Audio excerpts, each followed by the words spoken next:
ಕೃಷಿ ದೀವಿಗೆ. ಕೃಷಿ ದೀವಿಗೆ ಹೊಸ ಬೆಳಕಿಗೆ ಬೇಕು ಕೃಷಿ ದೀವಿಗೆ.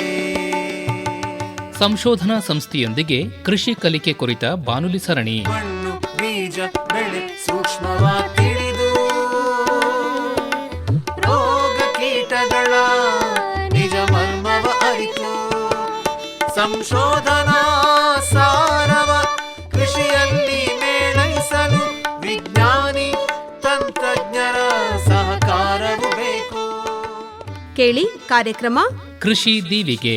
ಕೃಷಿ ದೀವಿಗೆ ಹೊಸ ಬೆಳಕಿಗೆ ಬೇಕು ಕೃಷಿ ದೀವಿಗೆ. ರೈತ ಬಾಂಧವರೇ, ಇಂದಿನ ಕೃಷಿ ದೀವಿಗೆ ಬಾನುಲಿ ಸರಣಿಯಲ್ಲಿ ಸುಧಾರಿತ ನೀರಾವರಿ ರಾಗಿ ಬೇಸಾಯ ಕ್ರಮಗಳನ್ನು ಕುರಿತು ಮಂಡ್ಯದ ವಿಸಿ ಫಾರಂ ವಲಯ ಕೃಷಿ ಸಂಶೋಧನಾ ಕೇಂದ್ರದ ಸಹಾಯಕ ಪ್ರಾಧ್ಯಾಪಕರಾದ ಡಾಕ್ಟರ್ ಸಿಎಂ ಸುನಿಲ್ ಅವರೊಂದಿಗೆ ಸಂದರ್ಶನವಿದೆ. ಕೃಷಿ ದೀವಿಗೆ ಹೊಸ ಬೆಳಕಿಗೆ ಬೇಕು ಕೃಷಿ ದೀವಿಗೆ. ಡಾಕ್ಟರ್ ಸುನೀಲ್ ಅವರೇ ನಮಸ್ಕಾರ. ಸರ್ ನಮಸ್ತೆ. ತಾವು ಇವತ್ತಿನ ದಿವಸ ನೀರಾವರಿ ಆಶ್ರಯದಲ್ಲಿ ಬೆಳೆಯುವಂತಹ ರಾಗಿಯ ಸುಧಾರಿತ ಬೇಸಾಯ ಕ್ರಮಗಳಿಗೆ ಸಂಬಂಧಪಟ್ಟಂತೆ ವಿವರವಾಗಿ ಮಾಹಿತಿಯನ್ನು ನೀಡಬೇಕು. ಶೋರ್ ಸರ್, ಆಯಿತು. ಎಲ್ರಿಗೂ ನಮಸ್ಕಾರ. ಅದರಲ್ಲೂ ನಮ್ಮ ರೈತ ಬಾಂಧವರಿಗೆ ಮುಖ್ಯವಾಗಿ ನಮಸ್ಕಾರ ಹೇಳೋಕ್ಕೆ ಇಷ್ಟಪಡ್ತೀನಿ. ಸೊ ಮೊದಲಿಗೆ ಇವತ್ತು ನಾವು ಈ ಕಾರ್ಯಕ್ರಮದಲ್ಲಿ ಮುಖ್ಯವಾಗಿ ನಾವು ಗಮನ ಕೊಡ್ತಾ ಇರೋದೇನಪ್ಪ ಅಂದರೆ ನೀರಾವರಿ ರಾಗಿ. ಯಾಕೆ ಅಂತ ಹೇಳಿದ್ರೆ ರಾಗಿನ ನಮ್ಮ ಈಗ ವಲಯ 6 ಅಂತ ಏನು ಹೇಳ್ತೀವಿ, ಕರ್ನಾಟಕದ 6ನೇ ವಲಯ ಅದು. ಸೊ ಇದು ಹಾಸನ, ಮೈಸೂರು, ಚಾಮರಾಜನಗರ, ಮಂಡ್ಯ, ಸೊ ಈ ಭಾಗಗಳನ್ನ ಅದು ಒಳಗೊಂಡಿರುತ್ತೆ.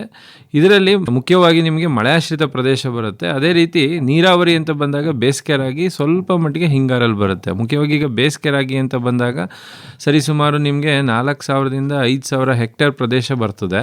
5,000 ಹೆಕ್ಟೇರ್ ಪ್ರದೇಶದಲ್ಲಿ ಇವತ್ತು ಮುಖ್ಯವಾಗಿ ಏನಾಗಿದೆ ಅಂದರೆ ನಮ್ಮಲ್ಲಿ ಸುಧಾರಿತ ತಳಿಗಳಿದೆ ಮತ್ತು ಸುಧಾರಿತ ಬೇಸಾಯ ಕ್ರಮಗಳನ್ನ ಅನುಸರಿಸೋದ್ರಿಂದ ನೀವು ಎಕರೆಗೆ 20 ಕ್ವಿಂಟಾಲ್ ತನಕ ಇಳುವರಿ ತೆಗಿಬೋದು.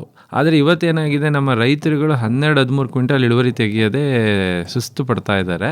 ಅದರಿಂದ ಈಗ ನಾವು ಏನು ತಿಳಿಸೋದಕ್ಕೆ ಹೋಗ್ತಾ ಇದ್ದೀವಿ ಅದ್ರ ಬಗ್ಗೆ ನೀವು ಗಮನ ವಹಿಸಬೇಕಾಗುತ್ತೆ. ಮೊದಲನೇದಾಗಿ ನೀರಾವರಿ ರಾಗಿ ಅಂತ ಶುರು ಮಾಡಿದಾಗ ಮೊದಲನೇ ಅಂಶ ಬರೋದೇನಪ್ಪ ಅಂತ ಹೇಳಿದ್ರೆ ತಳಿಗಳು.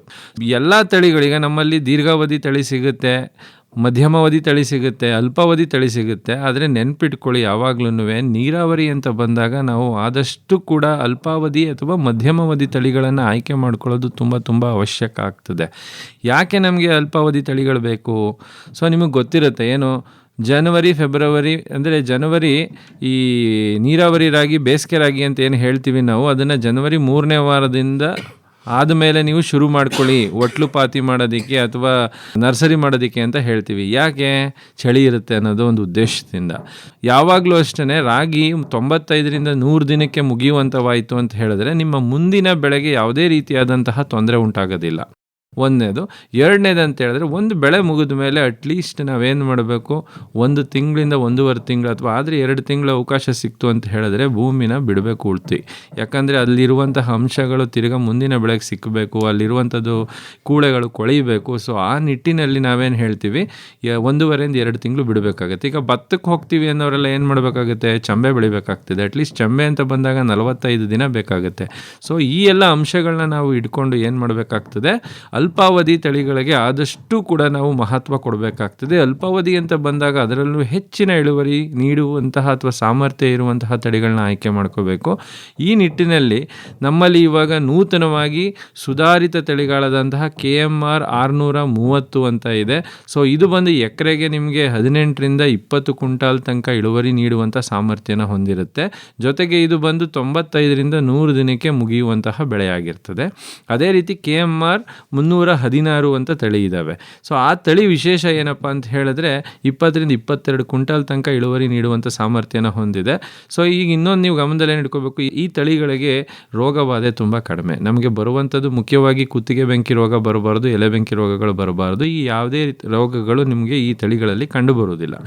ಆನಂತರ ಇನ್ನೂ ಒಂದು ಮುಖ್ಯವಾದಂತಹ ನಮ್ಮದು ಹಳೆ ತಳಿ, ಅದನ್ನು ನಾವು ಈ ತಡವಾದ ಮುಂಗಾರಲ್ಲೂ ಬೆಳಿತೀವಿ, ಜೊತೆಗೆ ಚಳಿಗಾಲದಲ್ಲೂ ಬೆಳಿತೀವಿ, ಅದೇ ರೀತಿ ಬೇಸಿಗೆನಲ್ಲೂ ಅದನ್ನು ಶಿಫಾರಸು ಮಾಡ್ತೀವಿ. ಯಾವುದು? ಇಂಡಾಫ್ 9 ಅಂದ್ಬಿಟ್ಟು. ಸೊ ಇಂಡಾಫ್ 9 ಬಂದು ನಿಮಗೆ ಅದು ಕೂಡ 95ರಿಂದ 100 ದಿನದ ತನಕ ಇರೋದ್ರಿಂದ ಅದು ಸ್ವಲ್ಪ ಇಳುವರಿ ಮಟ್ಟ ಸ್ವಲ್ಪ ಕಡಿಮೆ ಈ ಹೊಸ ಸುಧಾರಿತ ತಳಿಗಳಿಗೆ ಹೋಲಿಸ್ಕೊಂಡಾಗ. ಏನಂದರೆ ಒಂದು 12ರಿಂದ 13 ಕ್ವಿಂಟಾಲ್ ತನಕ ಇಳುವರಿ ಸಾಮರ್ಥ್ಯನ ಅದು ಹೊಂದಿರುತ್ತೆ. ಸೊ ಆ ನಿಟ್ಟಿನಲ್ಲಿ ಆ ತಳಿ ನಿಮಗೆ ಬೇಕು, ಇದು ಯಾವುದು ಸಿಕ್ಕಲೇ ಇಲ್ಲಪ್ಪ ಅಂತ ಅಂದ ಪಕ್ಷದಲ್ಲಿ ನೀವು ಆ ತಳಿಗೆ ಹೋಗಬೇಕಾಗುತ್ತೆ. ಅದು ಬಿಟ್ಟು ಅಂದರೆ GPU 45 ಇದೆ, GPU 48 ಇದೆ. ಈ ತಳಿಗಳು ಕೂಡ ನಿಮಗೇನಾಗುತ್ತೆ ಅಂದರೆ ಈ ಸಮಯಕ್ಕೆ ಸೂಕ್ತವಾದಂತಹ ತಳಿಗಳಾಗಿರ್ತವೆ.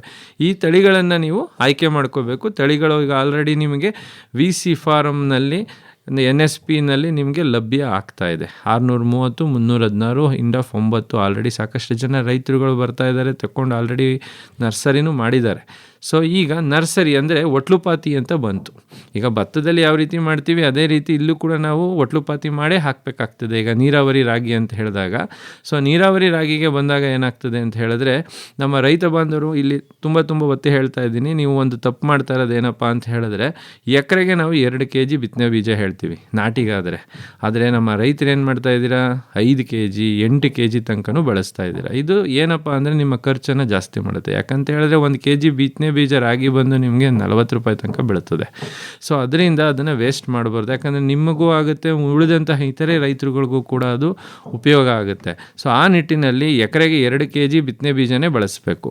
ನೀವು ಅದ್ರ ಮೇಲೆ ಒಂದು ಕಂಪ್ಲೇಂಟ್ ಹೇಳ್ತೀರಾ. ಏನು ಕಂಪ್ಲೇಂಟ್ ಹೇಳ್ತೀರಾ, 2 kg ಹಾಕಿದ್ರೆ ಎಲ್ಲಿ ಸಾಕಾಗ್ತದೆ ಸರ್, ಸಾಕಾಗೋದಿಲ್ಲ ನಮಗೆ ಅಂತ. ನೀವಿಲ್ಲಿ ಮಾಡ್ತಾ ಇರುವಂತಹ ತಪ್ಪೇನಪ್ಪ ಅಂತ ಹೇಳಿದ್ರೆ, ಬರೀ 1/4 ಕುಂಟೆನಲ್ಲಿ ನೀವೇನು ಮಾಡ್ತೀರಾ, 2 kg ಬಿತ್ತನೆ ಬೀಜನೂ ಎರಚಿಬಿಡ್ತೀರಾ. ಎರಚೋದ್ರಿಂದ ಏನಾಗುತ್ತೆ, ಸಾಕಷ್ಟು ಪ್ರತಿಸ್ಪರ್ಧೆ ಉಂಟಾಗೋದ್ರಿಂದ ಸತ್ತೋಗ್ತವೆ ಸಸಿಗಳು. ಆ ನಿಟ್ಟಿನಲ್ಲಿ ನೀವು ಸುಧಾರಿತ ಮತ್ತು ವೈಜ್ಞಾನಿಕ ರೀತಿಯಲ್ಲಿ ನೀವು ಸಸಿ ಮಡಿನ ಮಾಡ್ಕೋಬೇಕಾಗ್ತದೆ. ಮೊದಲನೇದಾಗಿ ಏನಪ್ಪ ಅಂತ ಬಂತು ಅಂತ ಹೇಳಿದ್ರೆ, 1 ಎಕರೆ ಪ್ರದೇಶಕ್ಕೆ ನೀವು ಸಸಿಗಳನ್ನು ತಯಾರು ಮಾಡ್ಕೋಬೇಕು ರಾಗಿ ಪೈರುಗಳನ್ನ ಅಂತ ಹೇಳಿದ್ರೆ, ನೀವು 1.5 ಕುಂಟೆ ಜಾಗನ ಆಯ್ಕೆ ಮಾಡ್ಕೋಬೇಕು. 1.5 ಕುಂಟೆ ಜಾಗನ ಆಯ್ಕೆ ಮಾಡಿಕೊಂಡು ಅದರಲ್ಲಿ 15 ಸಸಿ ಮಡಿಗಳು ಬರುವಂತಹ ಇದನ್ನು ಅಂಶನ ನೀವು ನೋಡ್ಕೋಬೇಕಾಗ್ತದೆ. ಯಾವ ರೀತಿಯಪ್ಪ ಅಂತ ಹೇಳ್ತು ಅಂತ ಹೇಳಿದ್ರೆ, 25 ಅಡಿ ಉದ್ದ ಇರಬೇಕು, 4 ಅಡಿ ಅಗಲ ಇರಬೇಕು. ಇಂತಹ 15 ಸಸಿ ಮಡಿಗಳನ್ನ ಮಾಡಿಕೊಂಡದ್ದೇ ಆಯಿತು ಅಂತ ಹೇಳಿದ್ರೆ ಏನಾಗ್ತದೆ, ನೀವು ಹಾಕುವಂಥ 2 kg ಬಿತ್ತನೆ ಬೀಜ 1 ಎಕರೆಗೆ ಸಾಕಾಗುತ್ತೆ. ಅದು ಬಿಟ್ಟು ನೀವು 5 kg 6 kg ಎರಚುವಂತಹ ಇದನ್ನು ಬಿಡಬೇಕಾಗತ್ತೆ. ಆನಂತರ ಪೋಷಕಾಂಶ ನಿರ್ವಹಣೆ ಸಸಿ ಮಡಿನಲ್ಲಿ ಇದು ತುಂಬ ಅತ್ಯವಶ್ಯಕ. ಯಾಕಂದರೆ ಸರ್ ನಮಗೆ ಪೈರೇ ಬೆಳೀತಾ ಇಲ್ಲ, ಪೈರೇ ಬಿದ್ದೊಳ್ತಾ ಇಲ್ಲ, ತುಂಬ ಕಷ್ಟ ಆಗ್ತಿದೆ, ನೀವೇನೋ ಹೇಳ್ಬಿಡ್ತೀರ ಬೇಗ ನಾಟಿ ಮಾಡಿ ಅಂತ. ಬಟ್ ಇದಕ್ಕೆ ನೀವೇನು ಮಾಡ್ಬೋದು ಅಂತ ಹೇಳಿದ್ರೆ, ಸಸಿ ಮಡಿನೇ ಮಾಡ್ಕೋಬೇಕಾದ್ರೆ 50 kg ಕೊಟ್ಟಿಗೆ ಗೊಬ್ಬರ, ಈ 1.5 ಕುಂಟೆಗೆ ಬೇಕಾಗುವಂತಹ ಅಂಶನ ನಾನು ನಿಮ್ಗೆ ಹೇಳ್ತಾ ಇರೋದು, 50 kg ಕೊಟ್ಟಿಗೆ ಗೊಬ್ಬರ ಹಾಕಬೇಕಾಗ್ತದೆ. 7.5 kg ಅಮೋನಿಯಂ ಸಲ್ಫೇಟ್, ಇದು ನೆನೆಸಿಟ್ಕೊಳ್ಳಿ, ಯೂರಿಯಾ ಅಲ್ಲ, ಅಮೋನಿಯಂ ಸಲ್ಫೇಟ್ನ ಕೊಡಬೇಕಾಗುತ್ತೆ. 15 kg ಬೂದಿ ಅಂತ ಕರಿತೀವಿ ಅಥವಾ ಸೂಪರ್ ಅಂತ ಕರಿತೀವಿ, ಅದು ರಂಜಕ ಒದಗಿಸುತ್ತೆ. ಅದೇ ರೀತಿ 7.5 kg ಪೊಟ್ಯಾಶ್ ಕೊಡಬೇಕಾಗತ್ತೆ, ಮುರಾಟೋ ಪೊಟ್ಯಾಶ್ನ ಕೊಡಬೇಕು. ಇದಿಷ್ಟು ಮುಖ್ಯ ಪೋಷಕಾಂಶಗಳನ್ನ ನಾವು ಲಭ್ಯವಾಗುವಂಗೆ ಮಾಡ್ತೀವಿ. ಇದ್ರ ಜೊತೆಗೆ ನಮಗೆ ರಾಗಿನಲ್ಲಿ ಅತ್ಯವಶ್ಯಕವಾಗಿ ಬೇಕಾಗಿರೋದು ಪೈರುಗಳು ಕೆಂಚು ಬರ್ತವೆ, ನೀವು ನೋಡಿರ್ತೀರ. ಕೆಂಚು ಬರಬಾರ್ದು, ಹಸಿರಾಗಿ ಸದೃಢವಾಗಿ ಮೊಳಕೆ ಪ್ರಮಾಣ ಯಾವಾಗಲೂ ಅಷ್ಟೇ ಬೆಳೆಯುವ ಸಿರಿ ಮೊಳಕೆಯಲ್ಲಿ ಅಂತ ಹೇಳ್ತೀವಿ. ಎಲ್ಲಿ ಬೇರು ನಿಮಗೆ ತುಂಬ ಸದೃಢವಾಗಿ ಬರ್ತವೆ ಅಲ್ಲಿ ಪೈರು ತುಂಬ ಉತ್ತಮವಾಗಿ ಆರೋಗ್ಯಕರವಾಗಿ ಇರ್ತದೆ. ಆ ನಿಟ್ಟಿನಲ್ಲಿ ನೀವೇನು ಮಾಡಬೇಕಾಗುತ್ತೆ, ಈಗ ಹೇಳಿರುವಂತಹ ಪೋಷಕಾಂಶಗಳ ಜೊತೆಗೆ ಜಿಂಕ್ ಸಲ್ಫೇಟ್ ಅಂದರೆ ಸತುವಿನ ಸಲ್ಫೇಟ್ ಅಂತ ಕರಿತೀವಿ, ಇದನ್ನು 750 ಗ್ರಾಮನ ಈ 1.5 ಕುಂಟೆ ಪ್ರದೇಶಕ್ಕೆ ಏನು ನಾವು 15 ಸಸಿ ಮಡಿ ಹೇಳಿದ್ದೀವಿ ಅದರಲ್ಲಿ ನೀವು ಹಾಕಿ ಬಿತ್ತನೆ ಮಾಡಬೇಕು. ಇಲ್ಲೂ ಅಷ್ಟೇ ಆದಷ್ಟು ಸಾಲುಗಳನ್ನ ನೀವು ಮೇಂಟೈನ್ ಮಾಡಿದ್ರೆ ತುಂಬ ಉತ್ತಮ. ಸಾಲುಗಳು ಅಂತ ಬಂದಾಗ ಏನಪ್ಪ ಅಂದರೆ, ಒಂದು ಸಾಲಿಂದ ಇನ್ನೊಂದು ಸಾಲಿಗೆ ಒಟ್ಲುಪಾತಿನಲ್ಲೇ 1.5 ಇಂಚು ಅಂತರ ಇರುವಂಗೆ ನೋಡ್ಕೋಬೇಕು. ಮತ್ತು ಬಿತ್ತನೆ ಬೀಜಗಳು ಆಳವಾಗಿ ಬೀಳಬಾರ್ದು, ಮೇಲೆ ಬೀಳೋಂಗಿರಬೇಕು. ಸೊ ಅದ್ರ ಜೊತೆಗೆ ಇದನ್ನೆಲ್ಲ ನೀವು ಅನುಸರಿಸಿ ಬಿತ್ತನೆ ಮುಗೀತು ಅಂತ ಹೇಳಿದ್ಮೇಲೆ ಏನು ಮಾಡಬೇಕು, ಒಂದು 2ರಿಂದ 3 ದಿನಕ್ಕೆ ಆಗೋ ಹಾಗೆ ಈ ನೆಲಹುಲ್ಲು ಅಂತ ಹೇಳ್ತೀವಿ, ಅಂದರೆ ನಮ್ಮ ಭತ್ತದ ಹುಲ್ಲು ಇರ್ಬೋದು ಅಥವಾ ತಮ್ಮಲ್ಲಿ ರಾಗಿ ಹುಲ್ಲಿತ್ತು ಅಂತ ಹೇಳಿದ್ರೆ ಏನು ಮಾಡಬೇಕು, ಆ ಸಸಿ ಮಡಿಗಳ ಮೇಲೆ ಮುಚ್ಚಬೇಕಾಗ್ತದೆ. ಯಾಕಂದರೆ ನಿಮ್ಗೆ ಗೊತ್ತಿದೆ, ಇದು ನಮ್ಮ ಶಿವರಾತ್ರಿ ಕಳೆಯೋ ತನಕ ಸ್ವಲ್ಪ ಚಳಿ ಅಂಶ ಜಾಸ್ತಿ ಇರುತ್ತೆ. ಚಳಿ ಇರೋದ್ರಿಂದ ಏನಾಗುತ್ತೆ, ಮೊಳಕೆ 4-5 ದಿನಕ್ಕೆ ಬರಬೇಕಾಗಿರುವಂಥ ಮೊಳಕೆ ನಿಮಗೆ 1 ವಾರದ ಮೇಲೆ ತೊಗೊಂಡ್ಬಿಡುತ್ತೆ. 1 ವಾರ ತೊಗೊಂತು ಅಂತ ಹೇಳಿದಾಗ ಏನಾಗುತ್ತೆ, ಸಸಿಗಳು ನಿಮಗೆ ಬೇಗ ಕೈಗೆ ಸಿಗಲ್ಲ ನಾಟಿ ಮಾಡೋದಕ್ಕೆ. ಯಾಕೆ ಈ ಅಂಶ ಹೇಳ್ತಾ ಇದ್ದೀನಿ ಅಂದರೆ, ಅದನ್ನು ಬೆಚ್ಚನೆಯ ವಾತಾವರಣವನ್ನು ನೀವು ಒಂದು ಅನುವು ಮಾಡಿಕೊಡ್ಬೇಕು, ಏನಕ್ಕೆ ಮೊಳಕೆ ಬರಬೇಕು ಅಂತ ಹೇಳಿದ್ರೆ. ಸೊ ಅದರಿಂದ ನೀವೇನು ಮಾಡಬೇಕು, ಸಸಿ ಮಡಿ ತಯಾರು ಮಾಡಿದ 2ರಿಂದ 3 ದಿನದ ತನಕ ಮೊಳಕೆ ಕಾಣಿಸುವ ತನಕ ನೀವೇನು ಮಾಡಬೇಕು, ಹುಲ್ಲಿಂದ ಮುಚ್ಚಬೇಕಾಗ್ತದೆ. ತದನಂತರ ನೀವೇನು ಮಾಡಬೇಕು, ಅದನ್ನು ತೆಗೆದು ಬಿಟ್ಟರೆ ನಿಮಗೇನಾಗುತ್ತೆ, ಪೈರುಗಳು ತುಂಬ ಉತ್ತಮವಾಗಿ ಬರುತ್ತೆ. ಆಮೇಲೆ ಒಂದು ಮೃದುವಾದಂತಹ ಎಲೆಗಳನ್ನು ಇದು ಬರುತ್ತೆ ನಿಮಗೆ, ಏನು ಈ ಹೊಂಗೆ ಸೊಪ್ಪೊಂದು ಬರಲು ಅಂತ ಕರಿತೀವಿ, ಆ ಥರ ಸಿಂಪಲ್ ಆಗಿರುವಂತಹವನ್ನ ತಗೊಂಡು ಏನು ಮಾಡಬೇಕು, ಮುಂಜಾನೆ ಬೀಳುವಂಥ ಇಬ್ನಿನ ಹೊಡ್ಕೋಬೇಕಾಗ್ತದೆ. ಇಬ್ನಿ ಹೊಡ್ಕೊಳ್ಳೋದ್ರಿಂದ ಏನಾಗ್ತದೆ, ಪೈರುಗಳಿಗೆ ಉತ್ತಮವಾಗಿ ಸೂರ್ಯನ ಕಿರಣ ಬೀಳೋದ್ರಿಂದ ಬೇಗ ಬೆಳವಣಿಗೆ ಆಗುತ್ತೆ. ಸೊ ಇದಿಷ್ಟು ಅಂಶನ ನೆನ್ಪಿಟ್ಕೋಬೇಕಾಗುತ್ತೆ. ಸೊ ಇವಾಗ ನೀವು ಬಿತ್ತನೆನೂ ಮಾಡಿದ್ದೀರಾ, ನೀರನ್ನು ಕೂಡ ಕೊಟ್ಟಿದ್ದೀರಾ, ಪೈರು ಬಂದಿದೆ.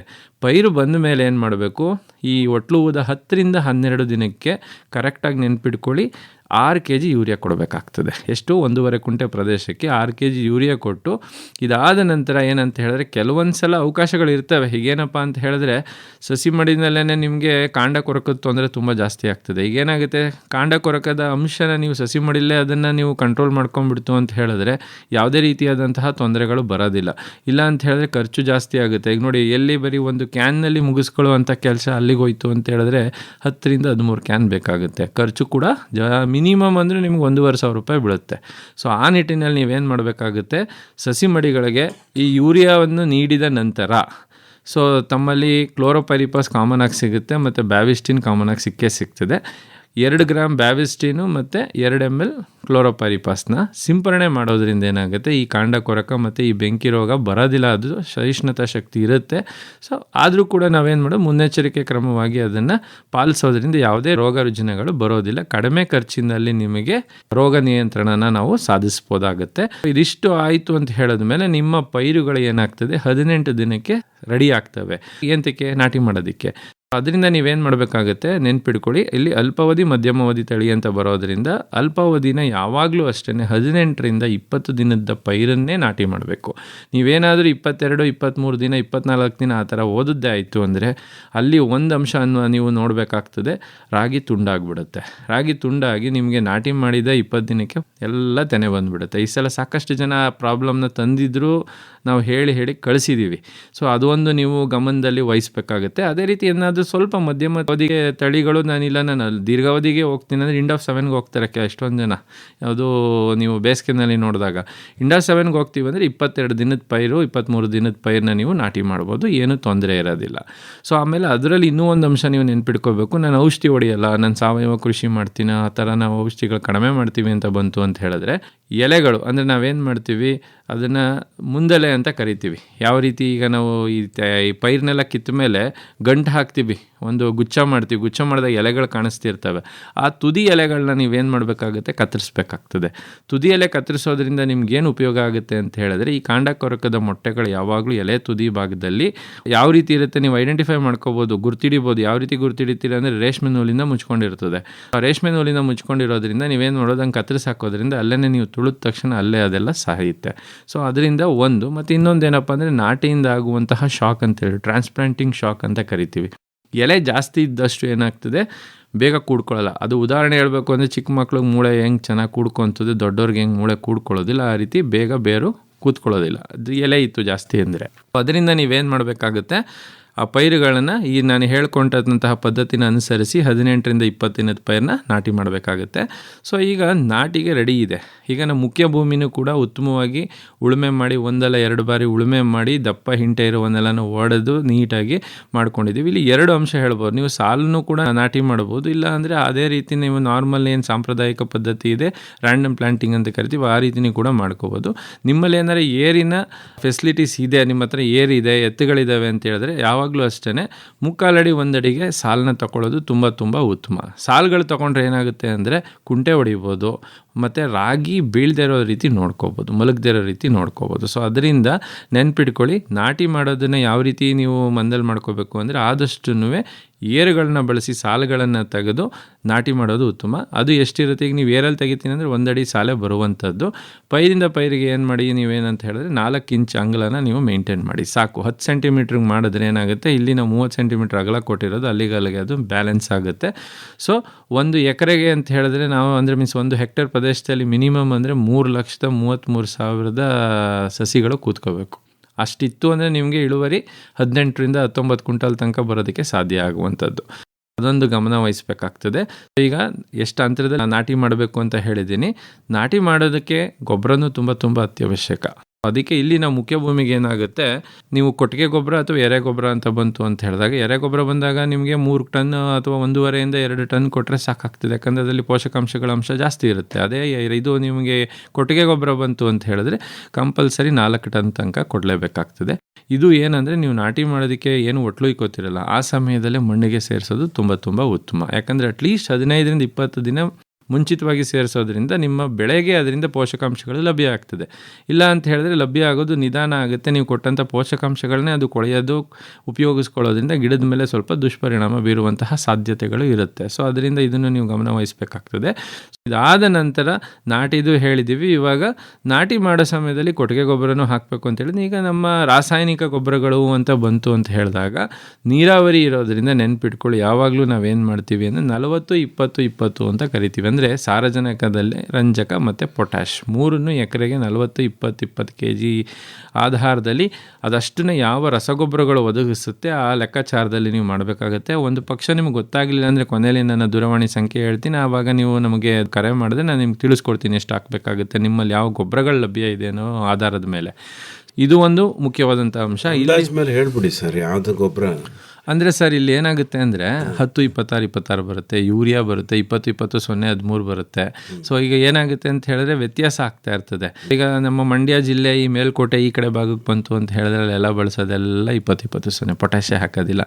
ಅದಕ್ಕೆ ಏನು ಮಾಡ್ತೀವಿ, ಅವ್ರು ಫೋನ್ ಮಾಡಿದಾಗ ನಾವು ಇಂತಿಂಥದ್ದು ಕೊಟ್ಟಿಲ್ಲ, ಹಿಂಗೆ ಹಾಕಬೇಕು ಅಂತ ಅವ್ರಿಗೆ ಲೆಕ್ಕಾಚಾರ ಹಾಕೊಡೋದಕ್ಕೆ ಸರಿ ಹೋಗುತ್ತೆ ಅಂತ ಸರ್. ಇಲ್ಲ ಅಂದರೆ ಮಿನಿಮಮ್ ಈಗ ನಾನು 15-20 ಕಾಂಬಿನೇಷನ್ಸ್ಗಳದ್ದು ಹೇಳಬೇಕಾಗತ್ತೆ ಇವಾಗ. ಸೊ ಆ ನಿಟ್ಟಿನಲ್ಲಿ ಅವರು ಫೋನ್ ಮಾಡಿದ್ರೆ ಉತ್ತಮ ಸರ್. ಯಾಕಂದರೆ ನಾನೀಗ ಯೂರಿಯಾ ಮತ್ತು ಪೊಟ್ಯಾಶು ಸೂಪರ್ ಅಂತ ಹೇಳ್ಬಿಡ್ಬೋದು ಸರ್, ಬಟ್ ಅದೇನಂದರೆ ಮಾರುಕಟ್ಟೆಯಲ್ಲಿ ಅವ್ರಿಗೆ ಬೇಕು ಅಂದಾಗ ಲಭ್ಯ ಆಗೋದಿಲ್ಲ.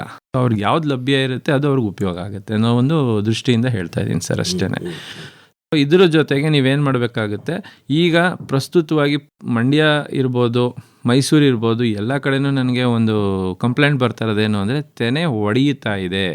ತೆನೆ ಒಡೆದಾ ಇರೋದ್ರಿಂದ ಏನಾಗ್ತಾಯಿದೆ, ರಾಗಿ ತೆನೆ ಹೊಡಿತಾ ಇರೋದ್ರಿಂದ ಕಾಳು ಕಟ್ತಾ ಇಲ್ಲ.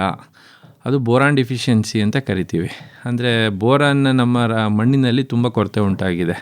ಯಾವ ಲೆವೆಲ್ಗೆ ಅಂತ ಹೇಳಿದ್ರೆ ಮದ್ದೂರು ಆತ್ಗೂರು ಅಂತ ಒಂದು ಭಾಗ ಬರುತ್ತೆ, ಅದರಲ್ಲಿ 100% ಬೋರಾನ್ ಡಿಫಿಷಿಯನ್ಸಿ ಇದೆ, ಕೊರತೆ ಇದೆ. ಅದರಲ್ಲಿ ಇಲ್ಲವೇ ಇಲ್ಲ. ಜಿಂಕ್ ಬಂದು 25-35% ತನಕ ಕೊರತೆ ಉಂಟಾಗೋಗಿದೆ ಆಲ್ರೆಡಿ. ಸೊ ಇಲ್ಲಿ ಮೈಸೂರು ಮಣ್ಣುಗಳಲ್ಲೂ ಅದು ಕಂಡು ಬರ್ತಾ ಇದೆ. ಅದರಿಂದ ನಾನು ನಿಮಗೆ ಹೇಳೋದಕ್ಕೆ ಏನು ಇಷ್ಟಪಡ್ತೀನಿ ಅಂದರೆ, ಕೊಟ್ಟಿಗೆ ಗೊಬ್ಬರ ಚೆನ್ನಾಗಿ ಕೊಡಬೇಕು ಮತ್ತು ನಿಮಗೆ ಇಳುವರಿ ಬರಬೇಕು ಅಂತೇಳಿಲ್ಲ ಅಂದರೆ ನೀವು ಬೋರಾನ್ ಜಿಂಕ್ ಕೊಡಲಿಲ್ಲ ಅಂದರೆ ಆಲ್ಮೋಸ್ಟ್ ಆಲ್ ನಿಮಗೆ ಒಂದು 15-20% ಇಳುವರಿ ಡೌನ್ ಆಗಿಬಿಡುತ್ತೆ, ತುಂಬ ಕೊರತೆ ಇತ್ತು ಅಂತ ಹೇಳಿದ್ರೆ. ಆ ನಿಟ್ಟಿನಲ್ಲಿ ನೀವೇನು ಮಾಡಬೇಕು, ನಾವು ಪೌಷ್ಟೀಕರಣ ಅಂತ ಕರಿತೀವಿ. ಅದನ್ನು ಡೈರೆಕ್ಟಾಗಿ ಕೊಡಬಾರ್ದು. ಯಾವುದು ಯೂರಿಯಾ ಇರ್ಬೋದು, 10-20-20 ಎಲ್ಲ ಏನು ಕೊಡ್ತೀವಿ ಅದ್ರ ಜೊತೆ ಲಘು ಪೋಷಕಾಂಶಗಳನ್ನ ಯಾವತ್ತೂ ಮಿಶ್ರಣ ಮಾಡಬಾರ್ದು. ಮಿಶ್ರಣ ಮಾಡಿದ್ರೆ ಅದು ಕೊಡೋದು ಒಂದೇ, ಕೊಡದೇ ಇದ್ರೂ ಒಂದೇ ಅದನ್ನು, ಯಾಕಂದರೆ ಲಭ್ಯ ಆಗೋದಿಲ್ಲ. ಆ ನಿಟ್ಟಿನಲ್ಲಿ ನಾವೇನು ಮಾಡಬೇಕು, ಕೊಟ್ಟಿಗೆ ಗೊಬ್ಬರ ಅಥವಾ ಎರೆ ಗೊಬ್ಬರ ಜೊತೆಗೆ ಪೌಷ್ಟೀಕರಣ ಮಾಡೋದು ತುಂಬ ಉತ್ತಮ.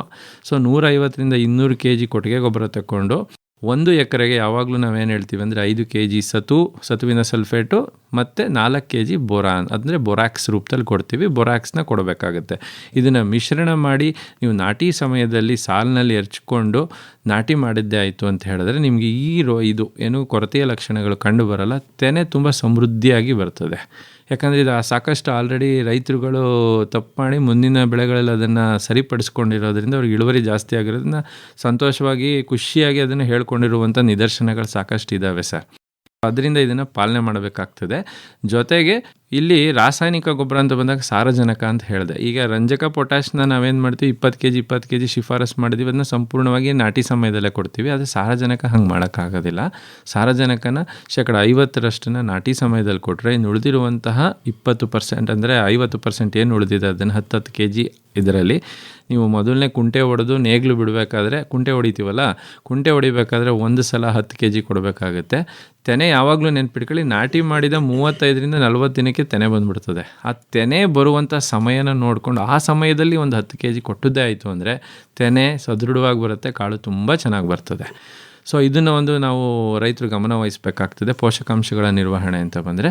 ಮತ್ತು ಈಗ ನಾವು ಪ್ರಸ್ತುತವಾಗಿ ಈಗ 3 ವರ್ಷ ಪ್ರಯೋಗ ಮಾಡಿ ಆಲ್ರೆಡಿ ರೈತರ ಜಮೀನಿನಲ್ಲೂ ಕೂಡ ಇನ್ನೂ ಒಂದು ತಂತ್ರಜ್ಞಾನನ ಅದಕ್ಕೆ ನಾವು ಸಿದ್ಧಪಡಿಸಿದ್ದೀವಿ.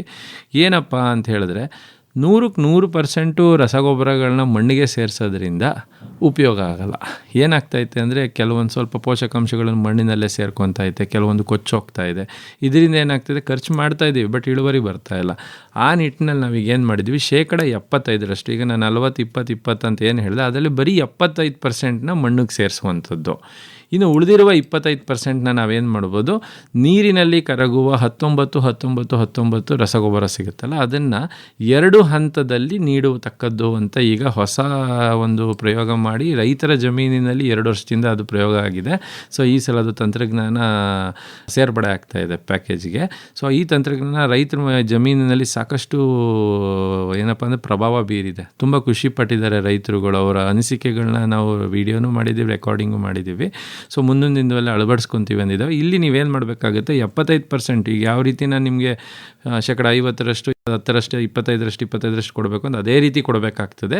ಜೊತೆಗೆ ಏನು ಮಾಡಬೇಕು, ತೆಂಡೆ ಹೊಡೆಯುವ ಅಂತ ಹೇಳ್ತೀವಿ. ಅಂದರೆ ನಾಟಿ ಮಾಡಿದ 20 ದಿನಕ್ಕೆ ತೆಂಡೆಗಳು ತುಂಬ ಚೆನ್ನಾಗಿ ಹೊಡಿತಾ ಇರುತ್ತೆ.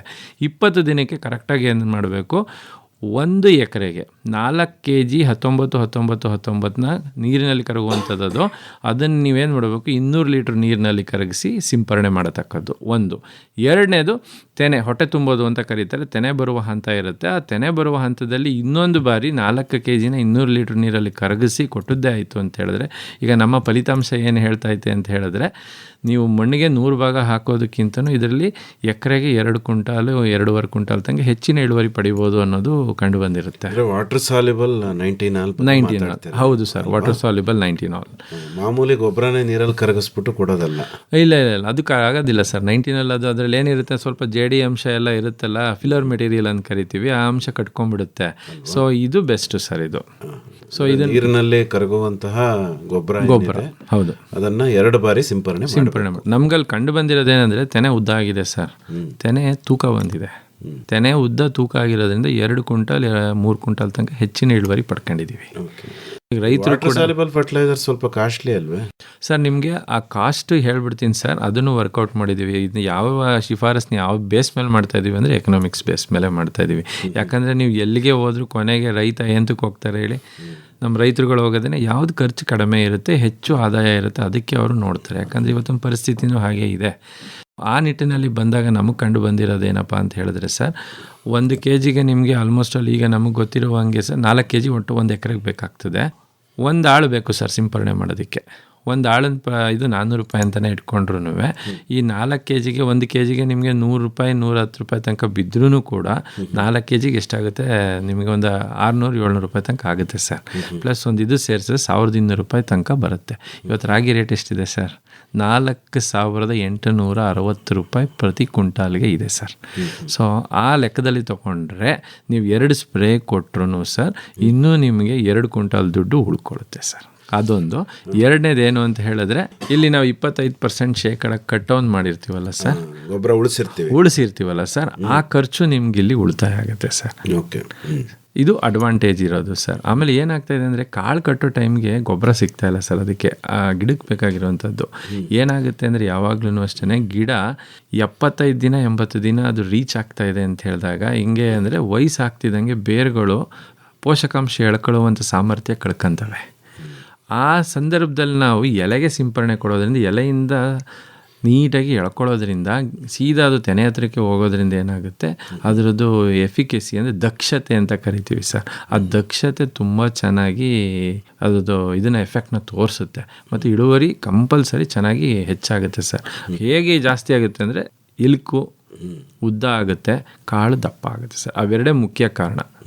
ಅವೆರಡು ಮುಖ್ಯ ಕಾರಣದಿಂದ ನಿಮ್ಗೇನಾಗುತ್ತೆ, 2-3 ಕ್ವಿಂಟಾಲ್ ಇಳುವರಿ ಜಾಸ್ತಿ ಬರೋದಕ್ಕೆ ತುಂಬ ಸಹಕಾರಿಯಾಗ್ತದೆ ಸರ್. ಓಕೆ, ಇದೇ ರೀತಿ ಸರ್, ಈಗ ಇದು ಒಂದು ಮುಖ್ಯವಾದ ಅಂಶ ನಮ್ಮ ರೈತರು ಪಾಲನೆ ಮಾಡ್ತಾರೆ. ಏನಾಗ್ತಾಯಿದೆ ಅಂದರೆ, ಇದನ್ನು ಹಾಕ್ತಾನೇ ಇಲ್ಲ, ಸತು ಸಲ್ಫೇಟು ಕೊಡ್ತಾ ಇಲ್ಲ, ಬೊರಾಕ್ಸು ಕೊಡ್ತಾ ಇಲ್ಲ. ಇವೆರಡನ್ನೂ ಕೊಡದೇ ಇರೋದ್ರಿಂದ ಹೇಳಿದಿಲ್ಲ ಸರ್, ಆಗಲೇ 10-15% ಇಳುವರಿ ಲಾಸ್ ಆಗಿಬಿಡುತ್ತೆ. ಸೊ ಇದೊಂದು ಗಮನ ವಹಿಸ್ಬೇಕು. ಇದು ಬಿಟ್ಟರೆ ನೆಕ್ಸ್ಟ್ ನಮ್ಮ ರೈತರಿಗೆ ಕಾಡ್ತಾ ಇರೋದು ಏನಪ್ಪ ತೊಂದರೆ ಅಂದರೆ, ಕಳೆ ನಿರ್ವಹಣೆ ಸರ್. ಕಳೆ ನಿರ್ವಹಣೆಗೆ ನಮ್ಮಲ್ಲಿ ಈಗ ಆಲ್ರೆಡಿ ಈ ವರ್ಷವೂ ಒಂದು ಹೊಸ ಲಾಸ್ಟ್ 2 years ಬ್ಯಾಕು ಕೂಡ ವರ್ಕೌಟ್ ಮಾಡಿ ಹೊಸ ಕಳೆನಾಶಕನ ಕಂಡುಹಿಡಿದಿದ್ದೀವಿ ಸರ್. ತುಂಬ ಚೆನ್ನಾಗಿ ಕೆಲಸ ನಿರ್ವಹಿಸ್ತಿದೆ ಮತ್ತು ಹಳೆಯದು ಕೂಡ ಒಂದಿದೆ, ಅದು ಕೂಡ ಕಾರ್ಯನಿರ್ವಹಿಸ್ತಾ ಇದೆ. ಸೊ ಆ 2 ಕಳೆನಾಶಕ ಇನ್ನೂ ಕೂಡ ನಮ್ಮ ರೈತರಿಗೆ ನಾವು ತಿಳಿಸ್ಕೊಡ್ತಾ ಇದ್ದೀವಿ. ಬಟ್ ಇನ್ನೂ ಈಗ ಕೆಲವೊಂದು ಭಾಗಗಳಿಗೆ ಅದು ಅವ್ರಿಗೆ ಗೊತ್ತೇ ಇಲ್ಲ ಪಾಪ. ಈಗಲೂ ಕಳೆ ಕಂಟ್ರೋಲ್ ಮಾಡೋಕ್ಕಾಗ್ತಾಯಿಲ್ಲ ಅಂತ ಪಾಪ ಅವ್ರದ್ದು ಒಂದು ಅಸಹನೀಯ ಪರಿಸ್ಥಿತಿನ ಹೇಳ್ಕೊತಾ ಇರ್ತಾರೆ. ಸೊ ಅದಕ್ಕೆ ಬೆಸ್ಟ್ ಏನಪ್ಪ ಅಂತ ಹೇಳಿದ್ರೆ, ನಮ್ಮಲ್ಲಿ ನಾಟಿ ಮಾಡಿದ್ದ 3 ದಿನಗಳ ಒಳಗೆ ಲೋಂಡಾಕ್ಸ್ ಪವರ್ ಅಂದರೆ ಬೆನ್ಸಲ್ಫರಾನ್ ಮೀಥೈಲ್ ಪ್ಲಸ್ ಪ್ರೆಟಿಲಾಕ್ಲೋರ್ ಅನ್ನೋದು 6.6 g ಗ್ರ್ಯಾನ್ಯೂಲ್ ಸಿಗುತ್ತೆ. ಗ್ರ್ಯಾನ್ಯೂಲ್ಸ್ನ ಹರಳು ಸಿಗುತ್ತೆ. ಅದನ್ನು ಎಕರೆಗೆ 1 kg 200 ಗ್ರಾಮನ್ನು 300 ಲೀಟ್ರ್ ನೀರಿನಲ್ಲಿ ಕರಗಿಸಿ ಸಿಂಪರಣೆ ಮಾಡಬೇಕಾದ್ರೆ ಹಿಂಬದಿಗೆ ಸಿಂಪರಣೆ ಮಾಡ್ಕೊಂಡು ಹಿಮ್ಮುಖವಾಗಿ ಬರಬೇಕು, ತುಳಿಬಾರ್ದು. ಅದನ್ನು ಸಿಂಪರಣೆ ಮಾಡಬೇಕಾದ್ರೆ ತೇವ ಇದ್ದೇ ಇರುತ್ತೆ, ಯಾಕಂದರೆ ನಾಟಿ ಮಾಡ್ಬೇಕಾದ್ರೆ ನೀರು ಬಿಟ್ಟಿರ್ತೀವಿ, ತೇವ ಇದ್ದೇ ಇರುತ್ತೆ.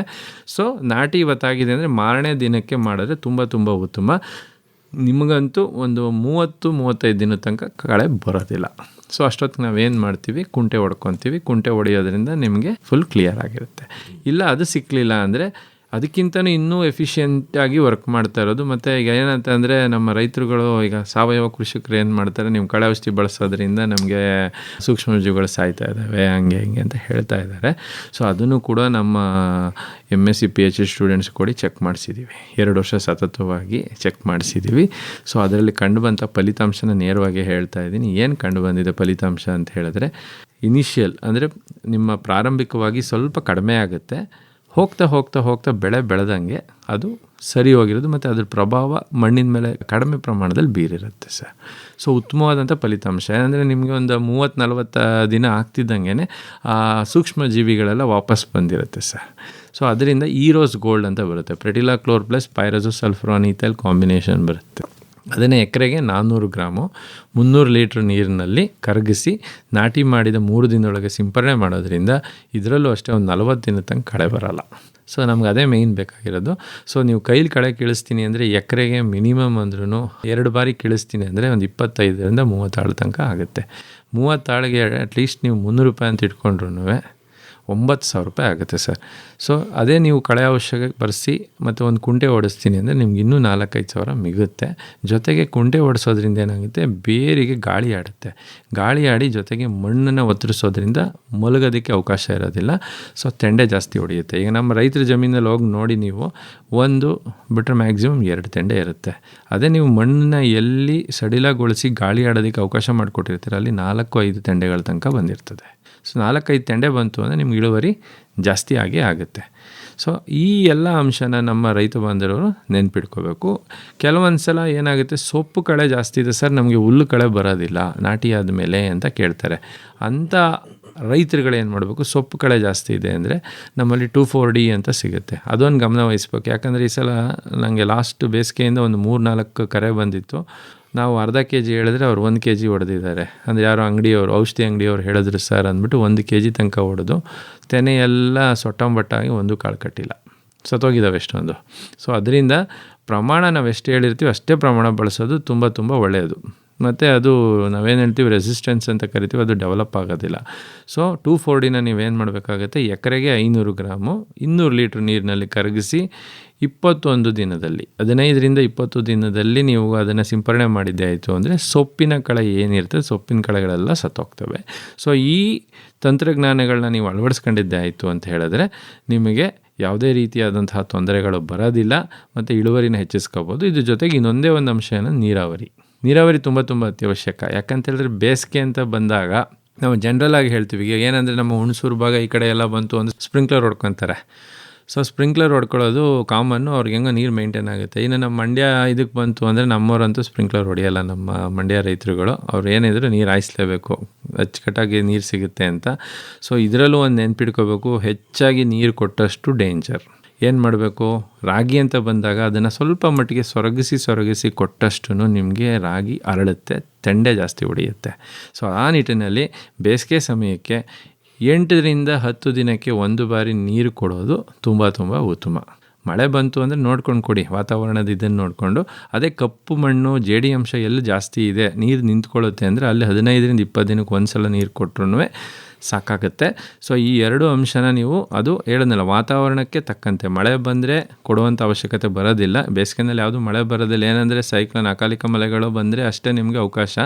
ಇಲ್ಲ ಅಂತ ಹೇಳಿದ್ರೆ ಈ ಸಂದರ್ಭದಲ್ಲಿ ನೀವೇನು ಮಾಡಬೇಕಾಗುತ್ತೆ, 8ರಿಂದ 10 ದಿನಕ್ಕೆ ಒಂದು ಬಾರಿ ಕೆಂಪು ಮಣ್ಣಾಯಿತು ಅಂದರೆ, ಇಲ್ಲ ಕಪ್ಪು ಮಣ್ಣಾಗಿದೆ ಅಂದರೆ 15ರಿಂದ 20 ದಿನಕ್ಕೆ ಒಂದು ಸಲ ನೀರು ಕೊಡೋದ್ರಿಂದ ನಿಮ್ಗೇನು ಮಾಡೋದಂದರೆ ಹೆಚ್ಚಿನ ಇಳುವರಿ ಪಡ್ಕೋಬೋದು. ಸ್ಪ್ರಿಂಕ್ಲರಲ್ಲಿ ಕೊಟ್ಟರೆ ಸರ್, ಸ್ಪ್ರಿಂಕ್ಲರಲ್ಲಿ ಕೊಟ್ಟರೆ ಏನಾಗ್ತದೆ ಅಂದರೆ ಮಣ್ಣಿಗೆ ಅಷ್ಟು ತೇವಾಂಶ ಹಿಡಿಯಲ್ಲ, ಮತ್ತು ಅವ್ರದ್ದು ಟೈಮ್ ಇದಿರುತ್ತೆ.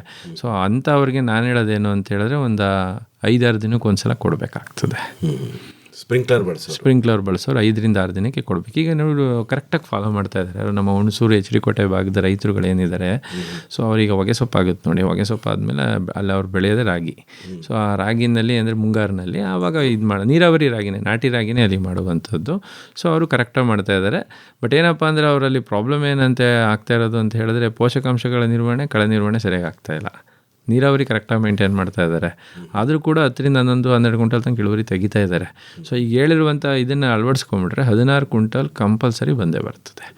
ಸೊ ಇದಿಷ್ಟು ತಂತ್ರಜ್ಞಾನಗಳನ್ನು ನಮ್ಮ ರೈತ ಬಾಂಧವರು ಅಳವಡಿಸ್ಕೊಂಡಿದ್ದಾಯಿತು ಅಂದರೆ ನೀರಾವರಿನಲ್ಲಿ ನಿಮಗೆ ಬೇರೆ ಇನ್ಯಾವುದೇ ರೀತಿಯಾದಂತಹ ತೊಂದರೆಗಳು ಕಂಡು ಬರೋದಿಲ್ಲ. ಕೀಟ ರೋಗಗಳ ಬಾಧೆ ಏನಿರಲ್ವ ಬೇಸಿಗೆನಲ್ಲಿ? ಸರ್, ಕೀಟ ರೋಗ ಬಾಧೆ ಬಂತು ಅಂತ ಹೇಳಿದ್ರೆ ನಾನು ನಿಮ್ಗೆ ಆಲ್ರೆಡಿ ಹೇಳಿದೆ ಸ್ಟಾರ್ಟಿಂಗ್ನಲ್ಲೇ, ನಾಟಿ ಟೈಮ್ನಲ್ಲೇ ನೀವು ಈ ಕಾಂಡ ಕೊರಕೋದಕ್ಕೆ ಒಂದು ಸಿಂಪರಣೆ ಕೊಟ್ಟು ಮತ್ತು ಎಲೆಗಳನ್ನ ಕತ್ತರಿಸೋದು ಅಂತ ಹೇಳಿದ್ನಲ್ಲ, ಅದನ್ನಲ್ಲೇ ಫಾಲೋ ಮಾಡಿಬಿಟ್ರೆ ನಿಮಗೆ 3/4 ಭಾಗ ಉಳಿದ ಬಾಧೆ ಹೊಟ್ಟೋಗುತ್ತೆ ಸರ್. ಅದೂ ಮಿಸ್ಸಾಗಿ ನೀವು ಮಾಡ್ದೇ ಅದು ಹಂಗೆ ಬಿಟ್ಟು ಬಂತು ಅಂತ ಹೇಳಿದ್ರೆ ಕಾಡುತ್ತೆ. ಸ್ವಲ್ಪ ಮಟ್ಟಿಗೆ ಒಂದು ಬೇಸಿಗೆ ಬಿಸಿಲು ಜಾಸ್ತಿ ಆದಷ್ಟು ಕಾಡುತ್ತೆ ಸರ್. ಅದು ಕಾಂಡ ಕೊರಕೋದು ಸ್ವಲ್ಪ ಪ್ರಮಾಣದಲ್ಲಿ ಬರುತ್ತೆ. ಆ ಬಂದಾಗ ಏನು ಮಾಡಬೇಕು ಅಂತ ಹೇಳಿದ್ರೆ ನಮ್ಮಲ್ಲಿ ಫಿಪ್ರೋನಿಲ್ ಅಂತ ಸಿಗುತ್ತೆ ಉಳಿದ್ದು. ಸೊ ಫಿಪ್ರೋನಿಲ್ನ 1 ಲೀಟ್ರಿಗೆ 2 ಗ್ರಾಮ್ ನನಗೆ ಅದನ್ನು ತೊಗೊಂಡು ಸಿಂಪರಣೆ ಮಾಡ್ಬೋದು. ಇಲ್ಲ ಕ್ಲೋರೋಪೈರಿಪಾಸ್ ಸಿಕ್ತು ಅಂದರೆ 2 ml ಪ್ರತಿ ಲೀಟ್ರಿಗೆ ಅದನ್ನು ಸಿಂಪರಣೆ ಮಾಡೋದ್ರಿಂದ ಅದನ್ನು ಒಂದು ಮಟ್ಟಕ್ಕೆ ನಾವು ಹತೋಟಿನಲ್ಲಿ ಇಟ್ಕೋಬೋದು. ಸೊ ಅಲ್ಲಿ ಅವರಿಗೆ ಒಂದು ಸಲ ನೋಡಿರ್ತಾರೆ ರೈತರು, ನನಗಿಲ್ಲಿ ಬಂದೇ ಬರುತ್ತೆ ತೊಂದರೆ ಅಂತಿತ್ತು ಅಂದರೆ ಏನು ಮಾಡಬೇಕು, ತೆನೆ ಬರೋಗಂಡು ಕಾಯಬಾರ್ದು. ತೆನೆ ಬಂದಕ್ಕಾದ್ರೆ ಏನಾಗಿರುತ್ತೆ, ಹಿಂಗೆ ತೆನೆ ನೀವು ನೋಡ್ಬೋದು ಜಮೀನೆಲ್ಲ ಹಸಿರಿರುತ್ತೆ, ಕೆಲವೊಂದು ಬ್ಯಾಚಲ್ಲಿ ಭಾಗದಲ್ಲಿ 1 ಗಿಡ 2 ಗಿಡ ತೆನೆ ಎಲ್ಲ ಒಣಗೋದಂಗೆ ಆಗ್ಬಿಟ್ಟಿರುತ್ತೆ. ಏನಪ್ಪ ಅಂದರೆ ಹಿಂಗೆ ಎತ್ತದರಲ್ಲಿ ಕಟ್ ಆಗಿಬಿಟ್ಟಿರುತ್ತೆ, ಕಾಂಡ ಕೊರಕ ಕಟ್ ಮಾಡಿಬಿಟ್ಟಿರುತ್ತೆ.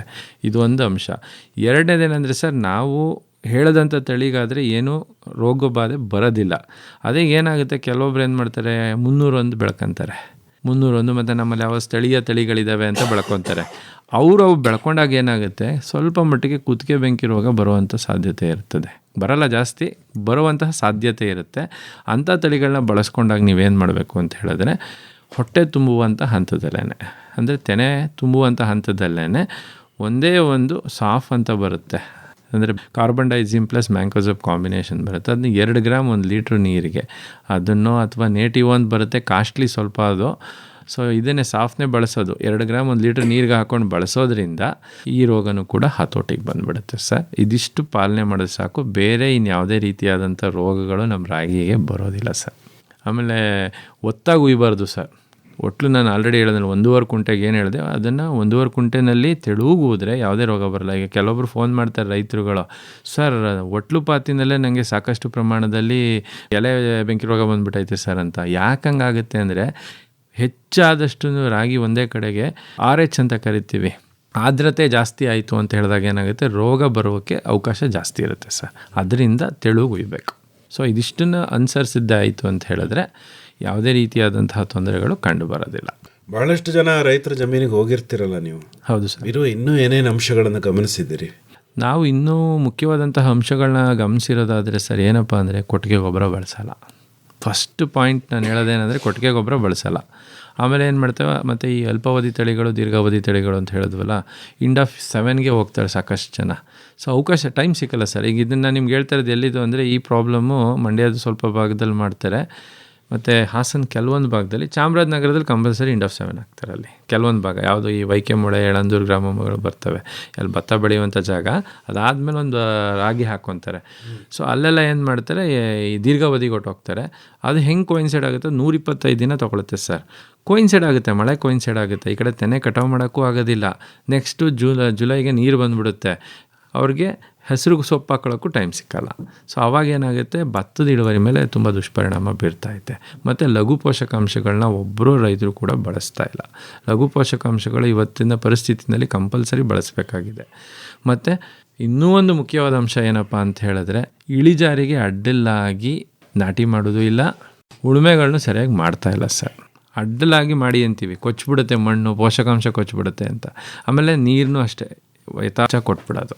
ಇದಿಷ್ಟನ್ನು ನಮ್ಮ ರೈತ ಬಾಂಧವರು ನಾವು ನೋಡಿದ ಮಟ್ಟಿಗೆ ಕೆಲವೊಂದು ಪ್ರದೇಶಗಳಲ್ಲಿ ಮಾಡ್ತಾ ಇದ್ದಾರೆ. ಸೊ ಅದನ್ನು ಬಿಡಬೇಕು ಸರ್. ಅದನ್ನು ಬಿಟ್ಟರೆ ಉತ್ತಮವಾದಂತಹ ಇಳುವರಿನ ಕಡಿಮೆ ಖರ್ಚಿನಲ್ಲಿ ಅವರು ಸಂಪಾದನೆ ಮಾಡ್ಬೋದು. ಮತ್ತು ಸೈಕಲ್ ವೀಡ್ರ್ಗಳು ಬಂದಿದ್ದಾವೆ ಇವಾಗ. ಸೈಕಲ್ ವೀಡ್ರ್ಗಳು ಬಂದಿರೋದ್ರಿಂದ ಲೇಬರ್ ಸಿಗ್ತಾಯಿಲ್ಲ ಅಂದರೆ ನಮ್ಮ ಹೆಣ್ಣು ಮಕ್ಕಳೇ ಅದನ್ನು ಒಂದು ದಿನಕ್ಕೆ ಅಟ್ಲೀಸ್ಟ್ ಈಗ ಅವ್ರಿಗೆ ಹೊಸ ಪರಿಚಯ ಅಂದರೆ ಒಂದು ದಿನಕ್ಕೆ ಅರ್ಧ ಎಕರೆ ಮಾಡ್ಕೋಬೋದು. ಒಬ್ಬ ನಿಪುಣ ಆದರೆ 1 ಎಕರೆ ಮಾಡ್ಬೋದು ಸರ್. 1 ಅಥವಾ 2 ಸೈಕಲ್ ವೀಡ್ರ್ ಇತ್ತು ಅಂದರೆ ಅದನ್ನು ಫಾಲೋ ಮಾಡೋದ್ರಿಂದ ಏನಾಗುತ್ತೆ, ಖರ್ಚು ಕೂಡ ಕಡಿಮೆ ಆಗುತ್ತೆ. ಮತ್ತು ಗಾಳಿ ಆಡೋದ್ರಿಂದ ಉತ್ತಮವಾದಂಥ ತೆಂಡೆಗಳು ಬರ್ತವೆ. ಸೈಕಲ್ ವೀಡ್ರ್ ಖರ್ಚು ಎಷ್ಟು ಸರ್? ಸೈಕಲ್ ವೀಡ್ರ್ ಬಂದು ಸರ್ ನಿಮಗೆ ಪ್ರಸ್ತುತವಾಗಿ 2,500 3,000 ರೂಪಾಯಿ, 3,500 ರೂಪಾಯಿಗೆಲ್ಲ ಸಿಗುತ್ತೆ. ಅದೇನಂದರೆ ನಿಮಗೆ ಸೈಕಲ್ ಟ್ಯೂಬ್ ಟೈಪ್ದು ಚಕ್ರ ಹಾಕ್ಸೋಬೇಕು, ಕಬ್ಣದ ಹಾಕಿಸ್ಕೋತೀನಿ ಅಂದರೆ 3,500 ರೂಪಾಯಿ ತನಕ ಬೀಳುತ್ತೆ ಸರ್ ನಿಮ್ಗೊಂದು. ಇನ್ನೊಂದು ಸ್ವಲ್ಪ ಇದು ಹಲ್ಲುಗಳು ಅವೆಲ್ಲನೂ ಅಡ್ಜಸ್ಟ್ಮೆಂಟ್ಗಳು ಮಾಡ್ತೀವಿ ಅಂದರೆ 4,000 ರೂಪಾಯಿ ತನಕ ಬೀಳುತ್ತೆ.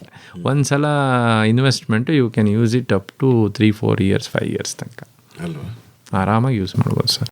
ಇನ್ಫ್ಯಾಕ್ಟ್ ಅದನ್ನು ಬಾಡಿಗೆಗೆ ಬಿಟ್ಕೊಂಡು ಕೂಡ ಅವರು ಅದು ಖರ್ಚನ್ನ ಅವರು ಸಂಪಾದನೆ ಮಾಡ್ಕೋಬೋದು.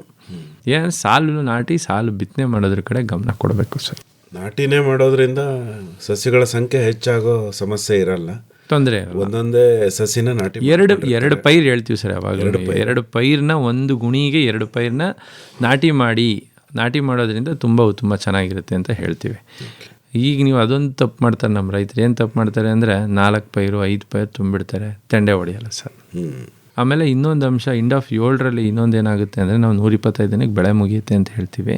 ಅದು ಏನಂದರೆ ಸ್ವಲ್ಪ ತೆಂಡೆ ಜಾಸ್ತಿ ಹೊಡೆಯುತ್ತೆ ಸರ್. ಅದು ತುಂಬ ಈಲ್ಡಿಂಗ್ ಪವರ್ ತುಂಬ ಚೆನ್ನಾಗಿದೆ. ಎಂಡ್ ಆಫ್ 7 ರೋಗ ಬರಲ್ಲ, ಕೆಂಪರಾಗಿ ಇಷ್ಟಪಡ್ತಾರಲ್ಲ, ಎಲ್ಲ ತುಂಬ ಕೆಂಪಿರುತ್ತೆ. ಅಲ್ಲೇನಾಗುತ್ತೆ 2 ಕಟಾವು ಬರುತ್ತೆ. ಹೇಗೆ ಅಂತ ಹೇಳಿದ್ರೆ ಅದು ಒಂದರಲ್ಲೇ ಒಂದು 5, 6, 7 ತೆಂಡೆ ಹಂಗೆ ಹೊಡೆಯುತ್ತೆ. ಲೇಟಾಗಿ ಬರೋ ತೆಂಡೆಗಳು ನಿಧಾನ ಆಗುತ್ತೆ ಹಣ್ಣಾಗೋದು. ಸೊ ಅದಕ್ಕೆ 2 ಸಲ 2 ಬ್ಯಾಚಲ್ಲಿ ಕಟಾವು ಮಾಡಬೇಕಾಗ್ತದೆ. ಅದು ರೈತರು ಕೆಲವೊಬ್ರಿಗೆ ಗೊತ್ತಿಲ್ಲ. ಅವ್ರು ಏನು ಮಾಡ್ತಾರೆ, ಒಂದೇ ಸಲ ಕಟಾವು ಮಾಡಿಬಿಡ್ತಾರೆ. ಕಟಾವು ಮಾಡೋದ್ರಿಂದ ಏನಾಗುತ್ತೆ, ಇಳುವರಿ ಕಡಿಮೆ ಆಗ್ತೈತೆ ಮತ್ತು ಹೇಳಿದ್ನಲ್ಲ ನೆಕ್ಸ್ಟ್ ಬೆಳೆಗೆ ಲೇಟ್ ಆಗ್ತೈತೆ. ಹೆಚ್ಚಿನ ಮಾಹಿತಿಗೆ ಡಾಕ್ಟರ್ ಸುನೀಲ್ ಅವರೇ ನಿಮ್ಮನ್ನೇ ನೇರವಾಗಿ ಸಂಪರ್ಕ ಮಾಡಬೇಕು ಅಂತಾದರೆ ಸಂಪರ್ಕಕ್ಕಾಗಿ ತಮ್ಮ ಮೊಬೈಲ್ ಸಂಖ್ಯೆ ಕನ್ನಡದಲ್ಲಿ ಹೇಳ್ಬೋದಾ? ಹಾಂ ಸರ್, 88 67 44 7384 88 67 44 7384. ಇನ್ನೂ ಒಂದ್ಸರಿ ಹೇಳ್ಬಿಡಿ ಸರ್. 88 67 44 7384. ಸೊ ಈ ದೂರವಾಣಿಗೆ ನೀವು ಕರೆ ಮಾಡಿದ್ರೆ ನೀವು ಏನೇ ತೊಂದರೆ ಇದ್ರೂ ಕ್ಷೇತ್ರ ಬೆಳೆಗಳಿಗೆ ಸಂಬಂಧಪಟ್ಟಂಗೆ ರಾಗಿ ಇರ್ಬೋದು, ಬೇರೆ ಬೆಳೆಗಳಿರ್ಬೋದು, ನಿಮಗೆ ನಾವು ಸಂಪೂರ್ಣ ಮಾಹಿತಿನ ನೀಡ್ತೀವಿ. ಮತ್ತು ಇನ್ನೊಂದೇನೆಂದರೆ ಕೆಲವೊಬ್ಬರು ವಾಟ್ಸಪ್ಪಲ್ಲಿ ಕಳಿಸಿದ್ಮೇಲೆ ಒಂದು ರಿಮೈಂಡ್ ಮಾಡಬೇಕು. ನಮಗೇನಂತ ಹೇಳಿದ್ರೆ ಅದು ಏನಾಗಿದೆ, ನೀವೇನು ಮಾಡಿದ್ರಿ ಅಂದರೆ ನಾವು ಸಂಪೂರ್ಣ ಮಾಹಿತಿ ಕೊಟ್ಬಿಡೋಕೆ ಸರಿ ಹೋಗುತ್ತೆ. ಸೊ ಇಲ್ಲ ಕಾಲ್ ಮಾಡಿ ಅಂತನಾರ ಹಾಕಬೇಕು. ಫೋಟೋ ಕಳಿಸಿದ್ರೆ ನಮ್ಗೆ ಏನಪ್ಪ ಯಾರು ಕಳಿಸಿದ್ರೆ ಏನು ಅನ್ನೋದು ಪರಿಚಯ ಇರೋದಿಲ್ಲ. ದಯವಿಟ್ಟು ಇದನ್ನು ನಮ್ಮ ರೈತ ಬಾಂಧವರು ಸ್ವಲ್ಪ ಅನುಸರಿಸಬೇಕು, ಕೇಳ್ಕೊತೀನಿ. ಒಳ್ಳೆಯದು ಡಾಕ್ಟರ್ ಸುನೀಲ್ ಅವರೇ. ಇದುವರೆಗೂ ಬೇಸಿಗೆಯಲ್ಲಿ ನೀರಾವರಿ ರಾಗಿಯ ಬೇಸಾಯ ಕ್ರಮಗಳಿಗೆ ಸಂಬಂಧಪಟ್ಟಂತೆ ಸಾಕಷ್ಟು ಉಪಯುಕ್ತವಾದ ಮಾಹಿತಿಯನ್ನು ನೀಡಿದ್ರಿ. ವಂದನೆಗಳು, ನಮಸ್ಕಾರ. ಧನ್ಯವಾದಗಳು ಸರ್. ಕೃಷಿ ದೀವಿಗೆ ಹೊಸ ಬೆಳಕಿಗೆ ಬೇಕು ಕೃಷಿ ದೀವಿಗೆ. ಇದುವರೆಗೆ ಸುಧಾರಿತ ನೀರಾವರಿ ರಾಗಿ ಬೇಸಾಯ ಕ್ರಮಗಳನ್ನು ಕುರಿತು ಮಂಡ್ಯದ ವಿಸಿ ಫಾರಂ ವಲಯ ಕೃಷಿ ಸಂಶೋಧನಾ ಕೇಂದ್ರದ ಸಹಾಯಕ ಪ್ರಾಧ್ಯಾಪಕರಾದ ಡಾಕ್ಟರ್ ಸಿಎಂ ಸುನಿಲ್ ಅವರೊಂದಿಗೆ ಸಂದರ್ಶನವನ್ನು ಕೇಳಿದಿರಿ. ಮುಂದಿನ ಕಾರ್ಯಕ್ರಮದಲ್ಲಿ ಬೇಸಿಗೆ ಬೆಳೆಯಲ್ಲಿ ನೀರು ನಿರ್ವಹಣೆಯನ್ನು ಕುರಿತು ಮಂಡ್ಯದ ವಿಸಿ ಫಾರಂ ವಲಯ ಕೃಷಿ ಸಂಶೋಧನಾ ಕೇಂದ್ರದ ಸಹ ಪ್ರಾಧ್ಯಾಪಕರಾದ ಡಾಕ್ಟರ್ ಎಂಎ ಅನಂತಕುಮಾರ್ ಅವರೊಂದಿಗೆ ಸಂದರ್ಶನವಿದೆ. ಕೃಷಿ ದೀವಿಗೆ ಹೊಸ ಬೆಳಕಿಗೆ ಬೇಕು ಕೃಷಿ ದೀವಿಗೆ. ಸಂಶೋಧನಾ ಸಂಸ್ಥೆಯೊಂದಿಗೆ ಕೃಷಿ ಕಲಿಕೆ ಕುರಿತ ಬಾನುಲಿ ಸರಣಿ ಕೇಳಿದಿರಿ. ವಿಶ್ವವಿದ್ಯಾನಿಲಯ ಸಂಶೋಧನಾ ಸಂಸ್ಥೆಗಳ ಪ್ರಾತ್ಯಕ್ಷಿಕೆ ಮೇಳಗಳಲ್ಲಿ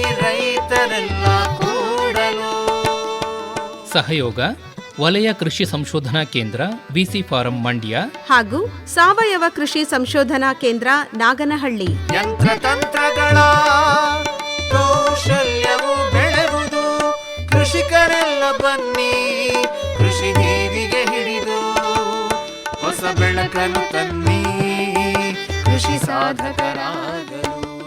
ಶೀರ್ಷಿಕೆ ಗೀತರಚನೆ ರಮೇಶ್ ಪಿ ರಂಗಸಮುದ್ರ. ರಾಗ ಸಂಯೋಜನೆ ಹಾಗೂ ಗಾಯನ ನಿತಿನ್ ರಾಜಾರಾಮ್ ಶಾಸ್ತ್ರಿ. ಸಹಗಾಯನ ಚೈತ್ರಿಕಾ. ವಾದ್ಯ ಸಹಕಾರ ತುಮಕೂರು ಬಿ ರವಿಶಂಕರ್ ಹಾಗೂ ದಿವ್ಯಶ್ರೀ.